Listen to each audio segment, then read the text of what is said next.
Berikut ini update terbaru tentang dunia perpolitikan di Indonesia. Kali ini Mahkamah Konstitusi atau MK memutuskan menghapus syarat ambang batas pencalonan presiden 20%. Dengan begitu, semua partai politik beserta pemilu bisa mencalonkan pasangan calon presiden dan wakil presiden.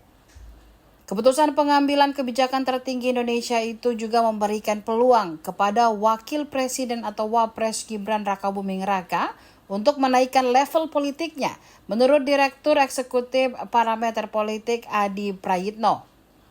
Adi mengatakan putra sulung Jokowi itu nantinya tidak perlu bersusah payah jika ingin mencari dukungan. Kata Adi, cukup dengan mendekati sang adik Kaisang Pangarep yang saat ini menjadi Ketua Partai Solidaritas Indonesia atau PSI. Adi menilai jika Gibran memiliki modal politik yang besar. Selain menjadi Wapres, Gibran merupakan putra sulung Presiden Republik Indonesia ke-7 Joko Widodo. Bahkan ia menyebut Gibran berpeluang melawan Presiden Prabowo Subianto jika kembali maju di Pilpres tahun 2029 mendatang. Dia juga menyebut putusan MK itu juga membuka peluang bagi sosok seperti Anies Baswedan melawan Prabowo dan Gibran.